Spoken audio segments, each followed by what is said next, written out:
الحمدللہ رب العالمین والصلاة والسلام علی سید المرسلین اما بعد فاعوذ باللہ من الشیطان الرجیم بسم اللہ الرحمن الرحیم الصلاة والسلام علیک یا رسول اللہ وعلی آلک واصحابک یا حبیب اللہ الصلاة والسلام علیک یا نبی اللہ وَعَلَىٰ آلِكَ وَأَصْحَابِكَ يَا نور اللہ۔ مدنی چینل کے ناظرین، پروگرام دعائے افطار لیے ایک بار پھر حاضر ہیں۔ اس پروگرام میں الحمدللہ عز و جل ہم کچھ مدنی پھول حاصل کرتے ہیں اور مل جل کر دعا کرتے ہیں، اللہ پاک کی بارگاہ میں التجائیں کرتے ہیں۔ روزہ دار ہمارے ساتھ شامل ہوتے ہیں، پیر شریف کا دن ہوتا ہے، ایک دنیا بھر میں ماشاءاللہ امیر اہل سنت کی ترغیب پر عاشقان رسول روزہ رکھتے ہیں۔ تو جو مدنی چینل پر موجود ہیں، جو عالمی مدنی مرکز فیضان مدینہ میں موجود ہیں، انشاءاللہ سب مل جل کر دعا کریں گے۔ آئیے درود پاک کی ایک فضیلت عرض کرتا ہوں۔ اللہ پاک نے موسیٰ کلیم اللہ علی نبینا علیہ الصلوۃ والسلام پر وحی نازل فرمائی۔ اے موسیٰ، کیا تم چاہتے ہو کہ جس قدر تمہارا کلام تمہاری زبان کے، تمہارا خیال تمہارے دل کے، تمہاری روح تمہارے بدن کے، اور تمہاری بینائی کا نور تمہاری آنکھ کے قریب ہے، میں اس سے بھی زیادہ تمہارے قریب ہو جاؤں؟ اللہ اکبر۔ عرض کیا ہاں۔ فرمایا پھر محمد صلی اللہ علیہ وسلم پر کثرت سے درود بھیجو۔ سبحان اللہ۔ نوح و خلیل و موسیٰ و عیسیٰ، سب کا ہے آقا نام محمد۔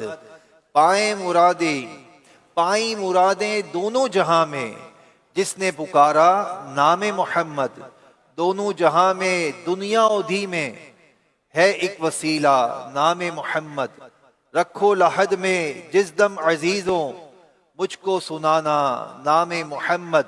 روز قیامت میزاں و پل پہ، روز قیامت میزان و پل پر، دے گا سہارا نام محمد۔ صلو علی الحبیب صلی اللہ علی محمد صلی اللہ علیہ وآلہ وسلم۔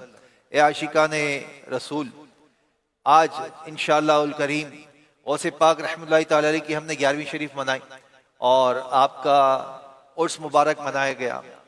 تو آپ کی کرامت کے بہت سے واقعات سنے جاتے ہیں، لیکن آج جو خاص طور پر میں بیان لے کر حاضر ہوا ہوں، مدنی پھول لے کر حاضر ہوا ہوں، یہ بڑی پیاری کتاب ہے شان غوث اعظم۔ اس سے کچھ انشاءاللہ عز و جل عرض کروں گا، اور پھر کچھ مدنی پھول ارشادات غوث اعظم رحمۃ اللہ تعالی علیہ سے بھی سنیں گے۔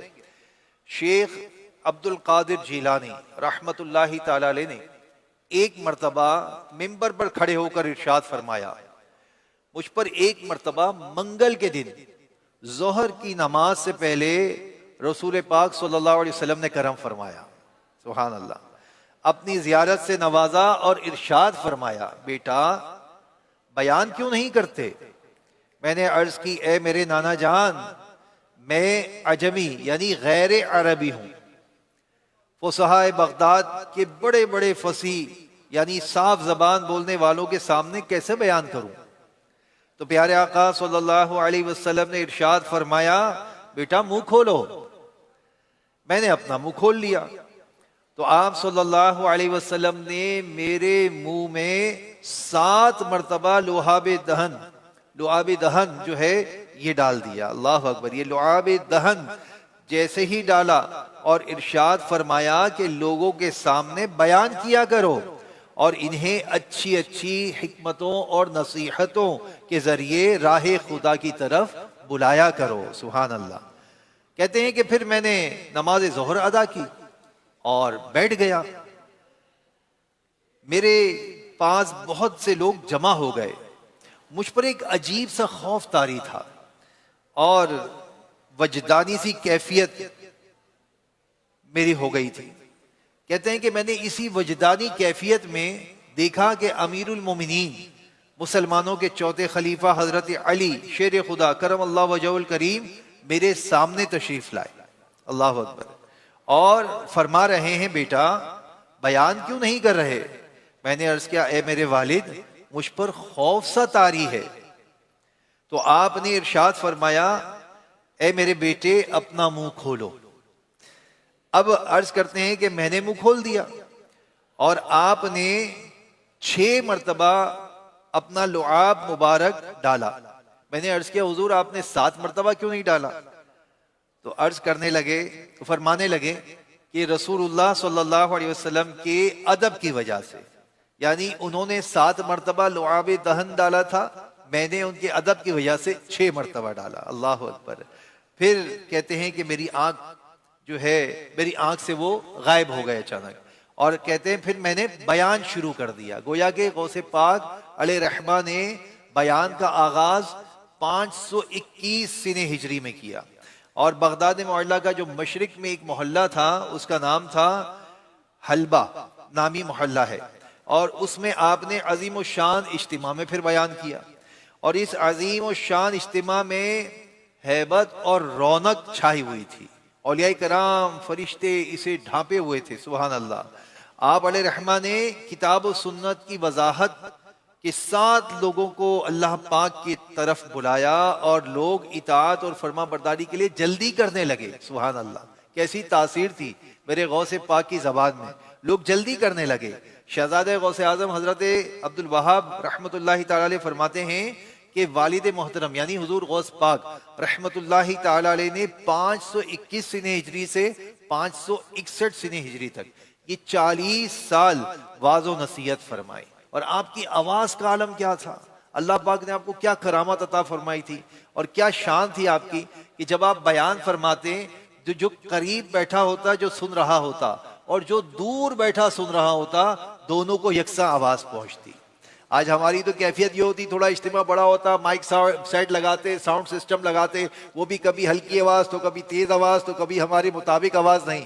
لیکن غوث پاک علیہ رحمہ کی یہ کرامت تھی کہ جو قریب بیٹھا ہوا سنتا، وہ دور بیٹھا ہوا بھی اسی انداز سے سن رہا ہوتا. سبحان اللہ. حضرت ابراہیم بن سعید علیہ رحمہ فرماتے ہیں ہمارے شیخ عبد القادر جیلانی عالموں والا لباس پہن کر اونچے مقام پر کھڑے ہو کر بیان فرماتے تو لوگ آپ کے کلام مبارک کو بغور سنتے اور اس پر عمل کرتے. سبحان اللہ. اے عاشقان غوث اعظم قربان جائیے میرے غوث پاک پر. میرے مرشد غوث پاک علیہ رحمہ فرماتے ہیں شروع میں سوتے جاگتے، غور سے سنیں، سوتے جاگتے مجھ پر امر بالمعروف و نہی عن المنکر، یعنی نیکی کی دعوت دینے اور برائی سے منع کرنے کی ایسی دھن رہتی. جو عاشقان رسول آئے نا مختلف جگہوں سے، بدنی کورسز کرنے والے، دیگر کورسز کرنے والے، علم دین سکھانے کی تربیت لینے کے لیے، سبحان اللہ. سنیں غوث پاک کہتے ہیں مجھ پر ایسی دھن سوار رہتی کہ میں تبلیغ دین اور سنت کے لیے، تبلیغ قرآن و سنت کے لیے، اللہ اکبر، اس قدر بے قرار رہتا کہ خود بھی بے اختیار رہتا. اللہ اکبر.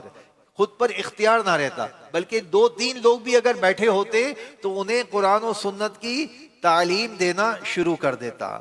پھر کہتے ہیں کہ لوگ بڑھتے گئے، ہجوم ہو گیا، تو میرا ممبر جو ہے وہ عیدگاہ میں لگا دیا گیا. پھر میں عیدگاہ میں بیان کرنے لگا، لوگ اور بڑھ گئے، تو آپ فرماتے ہیں کہ پھر شہر سے باہر میرے ممبر کو لگایا گیا. اور فرماتے ہیں کہ 70,000 کا مجمع، دور سے لوگ پیدل سوار ہو کر آتے اور علم دین سیکھتے اور اجتماع میں واعظ سنتے، حتیٰ کہ اس 70,000 کی تعداد کا عالم یہ تھا کہ جو قریب والا سن رہا ہوتا ویسے ہی دور والا سن رہا ہوتا. یہ میرے غوث پاک کی کرامت تھی، اور آپ کا جذبہ تھا، اور آپ کا دین کی دعوت کو عام کرنے کا جو میرے آقا کے لعاب دہن کی، پھر حضرت علی رضی اللہ عنہ کے لعاب دہن کی برکت تھی کہ آپ بیان فرمانا شروع ہو گئے. سبحان اللہ. منقول ہے کہ غوث اعظم علیہ رحمہ جب وعظ کے لیے ممبر پر تشریف ہوتے، اور سے سنیے گا کیا زبردست آپ کی کرامت ہے، تشریف فرما ہوتے تو آپ جو ہی الحمدللہ کہتے تو روئے زمین میں جس قدر اولیاء کرام تھے، خواہ وہ اجتماع میں موجود ہوں یا نہ ہوں، سب خاموش ہو جاتے. اللہ اکبر. یہی وجہ تھی کہ آپ ایک بار الحمدللہ کہنے کے بعد تھوڑی دیر ٹھہرتے اور پھر بیان کا آغاز فرماتے، اور اتنی دیر میں اجتماع میں اس قدر ہجوم ہو جاتا جس قدر لوگ نظر آ رہے ہوتے، اس سے کہیں زیادہ سننے والے حاضرین ایسے ہوتے جو ظاہری آنکھ سے نظر نہ آتے۔ سبحان اللہ۔ آپ علیہ رحمہ شرکاء اجتماع کے دلوں کے مطابق بیان فرماتے، سبحان اللہ، اور کشف کی ساتھ ان کی طرف متوجہ ہوتے، اور جب آپ علیہ رحمہ منبر پر کھڑے ہوتے اور آپ کے جلال کی وجہ سے لوگ بھی کھڑے ہو جاتے، اور جب آپ علیہ رحمہ ان سے خاموش ہونے کا فرماتے تو سب ایسے خاموش ہو جاتے کہ آپ کی ہیبت کی وجہ سے ان کی سانس کے علاوہ کوئی اور آواز نہ آ رہی ہوتی۔ اللہ اکبر، واہ کیا مرتبہ اے غوث ہے بالا تیرا، اونچے اونچوں کے سروں سے قدم اعلیٰ تیرا، سر بھلا کیا کوئی جانے کہ ہے کیسا تیرا، اولیاء ملتے ہیں آنکھیں وہ ہے تلوا تیرا، کیا دبے جس پہ حمایت کا ہو پنجا تیرا، شیر کو خطرے میں لاتا نہیں کتا تیرا، فخر آقا میں رضا اور بھی ایک نظم رفیع، چل لکھا لائیں ثنا خوانوں میں چہرہ تیرا۔ صلو علی الحبیب صلی اللہ تعالی علی محمد صلی اللہ علیہ وسلم۔ غوث پاک کی شان یہ ہے کہ آپ کے اجتماع کی، آپ کی مجلس کی دعوت جو ہے حضرت خضر علیہ السلام بھی دیا کرتے تھے۔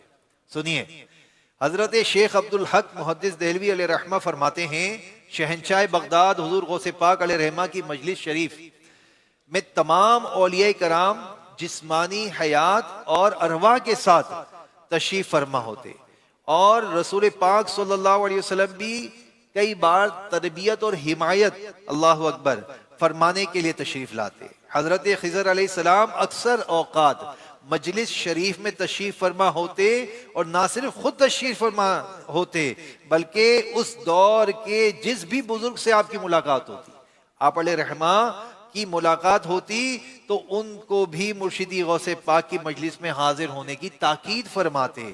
اور کیا فرماتے؟ حضرت خضر علیہ السلام فرماتے کہ جس کو بھی کامیابی کی خواہش ہو اس کو غوث پاک علیہ رحمہ کی مجلس شریف میں ہمیشہ حاضری ضروری ہے۔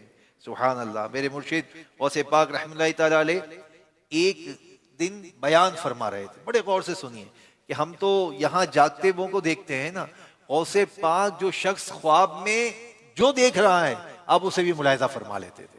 سبحان اللہ۔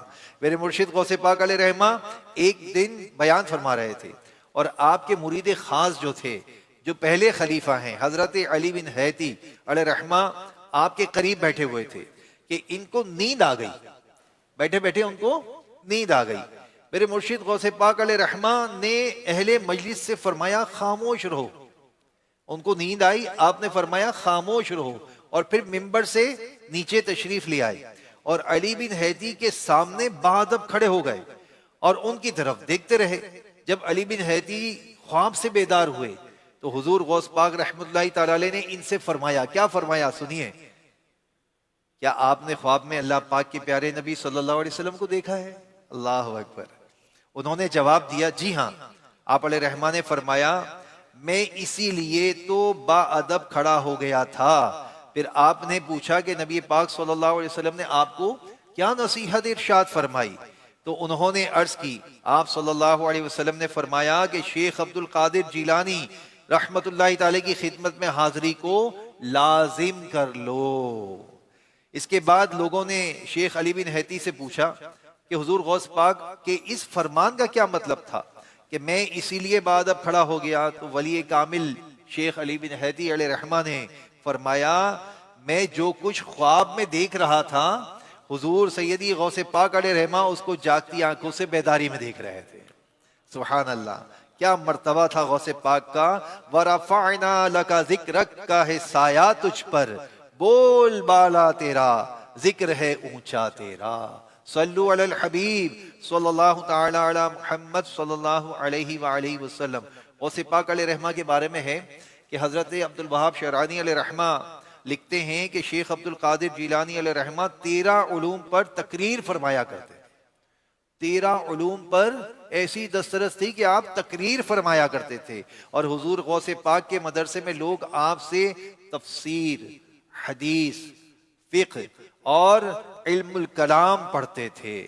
دوپہر سے پہلے اور بعد میں، یعنی یہ سارے معاملات جو علم الکلام وغیرہ جو پڑھائے جاتے تھے، تفسیر، فقہ، حدیث، یہ دوپہر سے پہلے اور بعد دونوں وقت لوگوں کو پڑھایا کرتے تھے. اور پھر ظہر کے بعد کا وقت ہے تو آپ مختلف قراتوں میں قرآن مجید کی تعلیم دیا کرتے تھے. یعنی جو مختلف قراتیں ہیں نا، مختلف قرات میں قرآن مجید کی تعلیم دیا کرتے تھے لوگوں کو. تو ماشاءاللہ خوش نصیب ہیں وہ اسلامی بھائی، خوش نصیب ہیں وہ اسلامی بہنیں جو لوگوں کو نیکی کی دعوت دیتے ہیں، جو دین کی دعوت دیتے ہیں، بیانات کرتے ہیں. ماشاءاللہ قرآن مجید سیکھتے سکھاتے ہیں. مدرسۃ المدینہ بالغان میں خود بھی شرکت کرتے ہیں، دوسروں کو بھی شرکت کی دعوت پیش کرتے ہیں. تو کوشش کیجئے آپ دعوت اسلامی کے ماحول کے قریب آ جائیے. اس ماحول کے قریب آئیں گے تو قرآن کی محبت ہوگی، نماز کی محبت ہوگی، اولیاء کرام سے محبت ہوگی. اور کیا شان ہے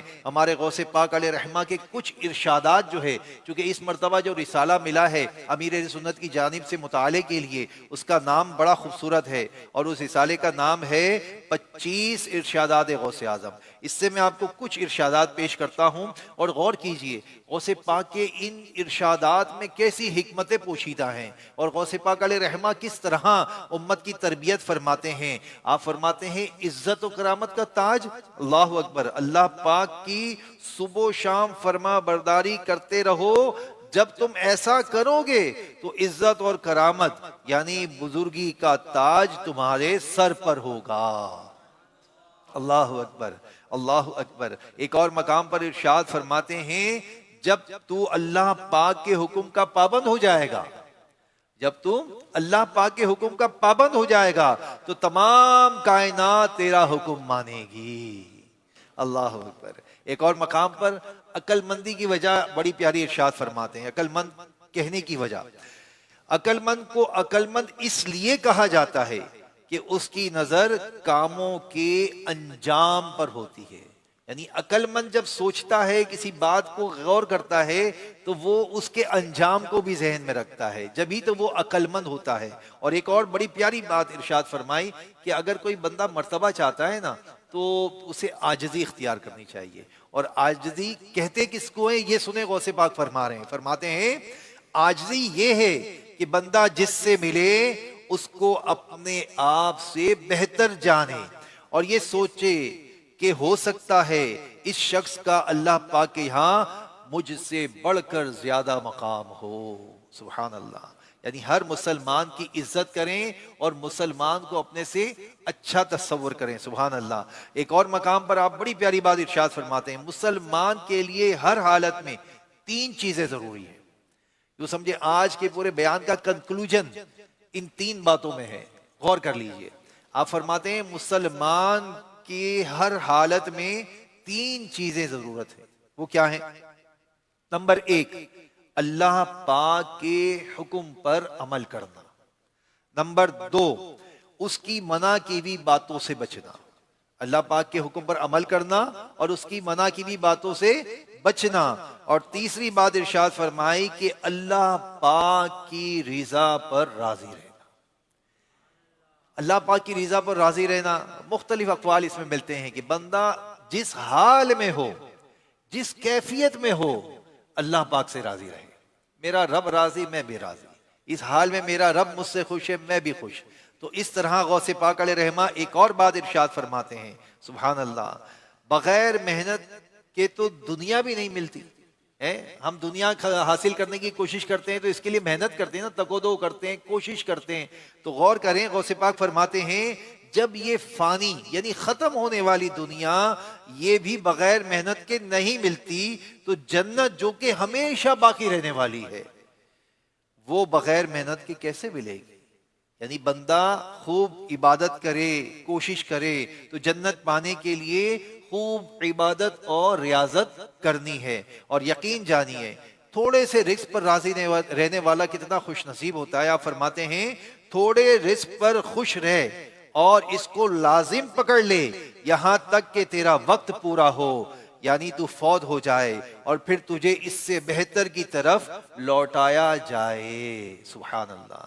تو تو آئیے دعوت اسلامی کے اس ماحول کے قریب آ جائیے، اسی ماحول میں اپنی زندگی کو گزاریے، نیکی کی دعوت بھی ملے گی، تقویٰ بھی ملے گی، اللہ پاک کی عبادت کا شوق بھی ملے گا، سنتوں پر عمل کا جذبہ بھی ملے گا۔ دعوت اسلامی کے قافلوں میں سفر کیجئے، ہفتہ وار اجتماع میں شرکت کیجئے، شیخ طریقت اہل سنت کے مدنی مذاکروں میں شرکت کیجئے، نیک اعمال پر عمل کیجئے۔ انشاءاللہ ان بزرگوں کی سیرت کو پڑھتے رہیں گے، اس پر عمل کرتے رہیں گے تو ہماری دنیا بھی اچھی ہو جائے گی اور انشاءاللہ ہماری آخرت بھی اچھی ہوگی۔ اللہ پاک ہمیں عمل کی توفیق عطا فرمائے، آمین۔ صلو علی الحبیب صلی اللہ تعالی علی محمد صلی اللہ علیہ وآلہ وسلم۔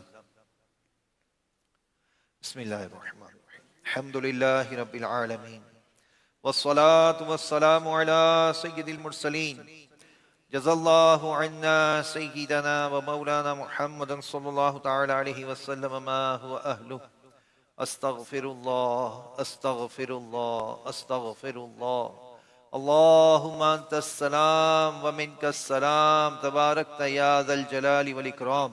اللہم ربی اعنی علی ذکرک و شکرک و حسن عبادتک۔ اللہم ربنا ہب لنا من ازواجنا و ذریاتنا قرۃ اعین واجعلنا للمتقین اماما۔ یا مقلب القلوب ثبت قلبی علی دینک۔ یا ربنا یا ربنا یا ربنا یا ربنا یا ربنا، یا اللہ یا رحمان یا رحیم، یا اللہ یا رحمان یا رحیم۔ مولا کریم، ہم نے گناہوں سے لتھڑے گندے گندے ہاتھ تیری بارگاہ میں دراز کیے، اس امید پر کہ مولا تو ہی تو ہے ہماری دعائیں قبول فرمانے والا۔ تو نے ہی تو قرآن میں فرمایا کہ مجھ سے دعا کرو میں قبول کروں گا۔ اے اللہ، تیرے نبی صلی اللہ علیہ وسلم نے کثرت سے تجھ سے دعائیں کی۔ اے اللہ، آج ہم دعائے افطار کے اس اجتماع میں یا اللہ اس مختصر سے پروگرام میں تجھ سے دعا کر رہے ہیں۔ عاشقان رسول نے روزہ رکھا، سب کے روزے کو قبول فرما لے۔ اے اللہ، ہمیں آئندہ روزہ رکھنے کی توفیق عطا فرما دے۔ اے اللہ، ہمیں اپنی عبادت کا شوق اور ذوق نصیب کر دے۔ اے اللہ، عبادت میں دل جمعی نصیب کر دے۔ میرے غوث پاک رحمت اللہ تعالی علیہ نے نیکی کی دعوت عام کی، ہمیں نیکی کی دعوت عام کرنے والا بنا دے۔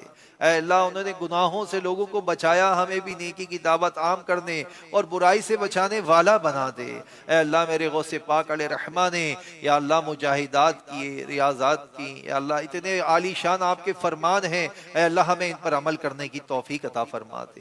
مولا کریم، دنیا بھر کے مسلمانوں پر نظر رحمت فرما دے۔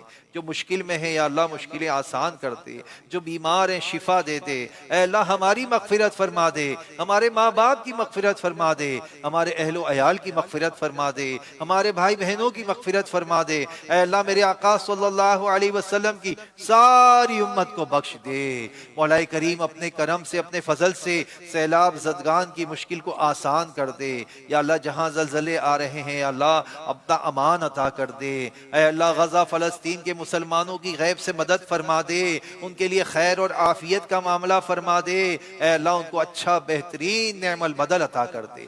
مولا کریم، ہماری دعاؤں پر نظر رحمت فرما دے۔ اے اللہ، پاکستان، اہل پاکستان، عالم اسلام کی خیر فرما دے، پاکستان کو استحکام عطا فرما دے۔ اے اللہ، جو کاروباری معاملات میں لوگ گھرے ہیں، پھنسے ہیں، یا اللہ ان کی مشکل کو آسان کر دے، مقروضوں کے قرض ادا ہو جائیں۔ اے اللہ، جو بہن بیٹیاں رشتوں کے انتظار میں بیٹھی ہیں، اے اللہ ان کے سنتوں بھرے رشتے عطا کر دے۔ اے اللہ، اپنے کرم سے ہمارے بھائیوں کے بھی سنتوں بھرے رشتے عطا کر دے۔ مولا کریم، اپنے کرم سے جو بے اولاد ہیں انہیں اولاد کی نعمت عطا کر دے۔ اے اللہ، جو تنگ دست ہیں انہیں فراغ دستی نصیب کر دے۔ مولا کریم، اپنے در کے سوا کسی کا محتاج نہ کرنا۔ وَأُفَوِّضُ أَمْرِي إِلَى اللَّهِ إِنَّ اللَّهَ بَصِيرٌ بِالْعِبَادِ حسبی اللہ ونعم الوکیل، حسبنا اللہ ونعم الوکیل۔ مولا کریم، اے اللہ، یہاں جتنے لوگ شریک ہیں، جو مدنی چینل پر حاضرین ہیں، ناظرین ہیں، مولا ان سب کے دلوں میں جو دعائیں ہیں مولا سب قبول فرما لے، سب پر رحمت کی نظر فرما دے۔ کہتے رہتے ہیں دعا کے واسطے بندے تیرے، کر دے پوری آرزو ہر بے قصو مجبور کی۔ ان اللہ وملائکتہ یصلون علی النبی یا ایہا الذین آمنوا صلوا علیہ وسلموا تسلیما۔ اللہم صل علی سیدنا و مولانا محمد طب القلوب و دواہیہا وعافية الأبدان وشفائها ونور الأبصار وضيائها وعلى آله وأصحابه وبارك وسلم. سبحان ربك رب العزة عما يصفون وسلام على المرسلين والحمد لله رب العالمين. لا إله إلا الله محمد رسول اللہ صلی اللہ تعالی علیہ وآلہ وسلم. عاشقان رسول کراچی اور اس کے مضافات میں افطار کا وقت ہو گیا ہے، روزہ افطار کر لیجئے.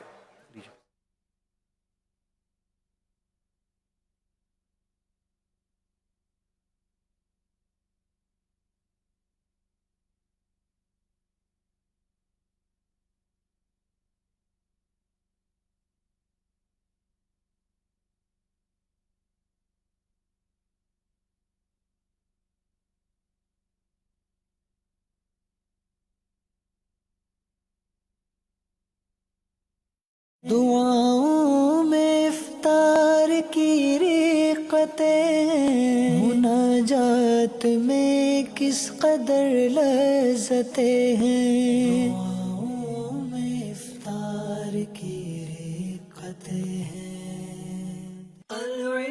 حدیث شریف میں آتا ہے ہر چیز کا ایک راستہ ہے اور جنت کا راستہ علم ہے. علم نور ہے جس سے جہالت کے اندھیرے دور ہوتے ہیں.